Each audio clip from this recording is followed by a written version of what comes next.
اہم رشتہ ہے، سب سے بڑا رشتہ ہے، سب سے بنیادی رشتہ ہے۔ پہلا رشتہ جو اللہ تعالیٰ نے اس کائنات میں قائم کیا وہ آدم اور حوا، میاں بیوی، میاں بیوی کا پہلا رشتہ میاں بیوی کا ہے۔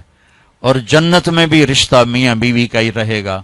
ہر آدمی اپنی بیوی کے ساتھ، ہر بیوی اپنے خامند کے ساتھ پوری جنت میں الگ الگ رہیں گے۔ اور ابتدائے رشتہ انسانیت ہوئی ہے خامند اور بیوی کے ساتھ۔ آدم علیہ السلام کو پہلے پیدا کیا، ایک پیغام دیا کہ کائنات کا نظام مرد کے گرد گھومے گا، عورت کے گرد نہیں۔ مرد، الرجال قوامون علی النساء کا مطلب ہے کہ کائناتی نظام اللہ نے مردوں کے سپرد کیا ہے، اس کو چلائیں گے، یہ چل، عورت اس کی معاون بنے گی، مددگار بنے گی۔ اس لیے آدم علیہ السلام کو پہلے وجود بخش، ان کا پتلا بنایا، وہ پڑا رہا، وہ خشک ہو گیا، پھر اس میں روح ڈالی، پھر ان کو کپڑے پہنائے، پھر ان کو جنت میں ڈالا۔ اللہ نے اسی طرح حوا کا پتلا بھی بنا دینا تھا، ساتھ ہی ایک گارے کی ڈھیری بنا دیتے تو حوا کا پتلا بھی۔ اب خیال فرمائیں کہ اللہ نے عورت کو پہلے دن سے بے پرد نہیں رکھا، پہلے دن سے بے پرد نہیں رکھا۔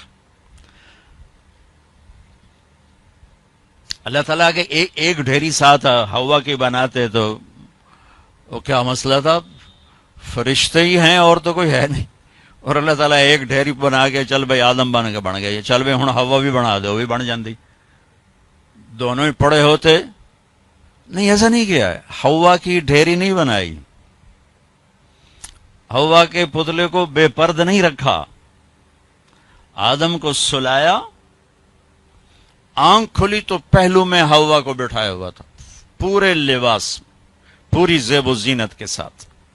تو آدم علیہ السلام کہنے لگے یہ کون ہے؟ کہ یہ تیری بیوی ہے، تیری زندگی کی ساتھی۔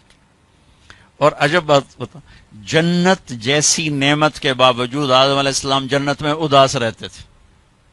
ماں جی آئی تو اب بیدا دل لگا، نہیں تو جنت میں بھی اداس رہتے تھے۔ تو اللہ تعالیٰ نے نکاح پڑھایا، تو اللہ تعالیٰ نے کہا آدم بیگم کا مہر ادا کرو۔ تو یہ مہر پہلے دن سے ہے۔ مہر کیا چیز ہے؟ کسی کی بیٹی کی قیمت نہیں، وہ جو مالدار گھرانے کی بچی ہو یا کسی جھوپڑے کی بچی ہو، مہر کسی کی بیٹی کی قیمت نہیں ہوتا۔ تھوڑا رکھو یا ساری دنیا سونا بنا کے مہر بنا دو، ایک بال کی بھی قیمت نہیں۔ مہر ایک علامت ہے، ایک علامت ہے کہ آج کے بعد اس لڑکی کا خرچہ یہ لڑکا اٹھائے گا، جب تک وہ زندہ اور یہ نکاح قائم ہے، یہ خرچہ خامن قوامون علی النساء، گھر کا نظام مرد چلائے گا، عورت گھر میں بیٹھے گی، نسل کو تیار کرے گی، تربیت کرے گی، ایک خوبصورت نسل اگلی نسل کو دے کے دنیا سے جائے گی۔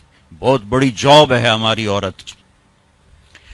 تو اللہ نے کہا مہر ادا کرو۔ کہا جی کیا ادا کروں؟ تو کتنا سونا چاندی تھا؟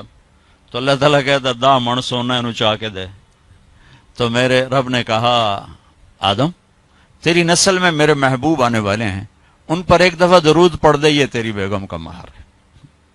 ابھی آپ کا تو تذکرہ ہی کوئی نہیں ہے سوائے اللہ کے، کسی کو نہیں پتا کہ میں کس کو بھیجنے والا ہوں اور کیا کرنے والا ہوں ان کے لیے، لیکن آدم علیہ السلام کو اشارہ کر دیا کہ تیری نسل میں میرا محبوب آئے گا، تو اس پہ ایک دفعہ درود پڑھ بھائی، یہ تیری بیگم کا مہر ہے۔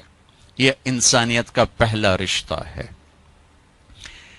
والدین کے حقوق کے لیے چند آیات، اولاد کے حقوق کے لیے چند آیات، بہن بھائیوں کے حقوق کے لیے چند آیات ہیں، خامند بیوی کے لیے سینکڑوں آیات۔ پوری سورت اتری ہے، سورہ طلاق، پوری سورت، سورہ نساء، سورہ طلاق، سورہ مائدہ میں، سورہ بقرہ میں، سورہ آل عمران میں اللہ نے سینکڑوں آیات اتاری کہ یہ رشتہ باقی رہے، کیونکہ اس میں کمزوری ہے۔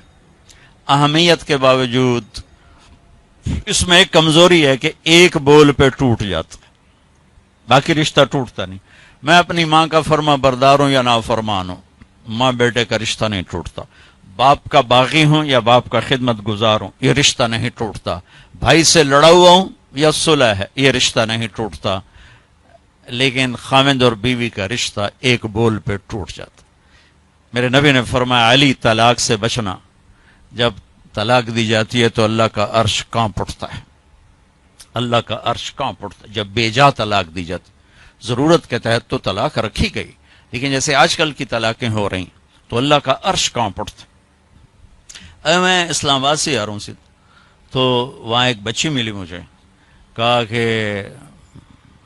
مجھے طلاق ہو گئی کہ سسرال والوں کا تیرے ابے گڈی تو دیتی کوئی نہیں، چل واپس، اور خود وہ ڈاکٹر ہے جی، طلاق ہو گئی۔ تو اس طرح جب ظلم و ستم ہوتا ہے تو پھر اللہ کا عرش کانپ اٹھتا ہے۔ تو یہ رشتہ کیسے گزارنا ہے کہ زندگی خوبصورت ہو جائے؟ کیونکہ میری بات سن لیں غور سے، آپ مالدار لوگ بیٹھے ہیں، پیسے سے آپ زندگی کو خوبصورت نہیں بنا سکتے، گھر خوبصورت بنا سکتے ہیں، گاڑی خوبصورت لے سکتے ہیں، زیور خوبصورت خرید سکتے ہیں، زندگی کی خوبصورتی کا تعلق ان چیزوں سے نہیں ہے۔ زندگی کی خوبصورتی صرف میرے نبی کی غلامی میں ہے۔ نبی پاک صلی اللہ علیہ وسلم ایک پاکیزہ زندگی لے کر آئے، جو اس کے پیچھے چلے گا اس کی زندگی میں حسن آئے گا، جمال آئے گا، کمال آئے گا، باقی ویرانیوں کے سوا کچھ بھی نہیں۔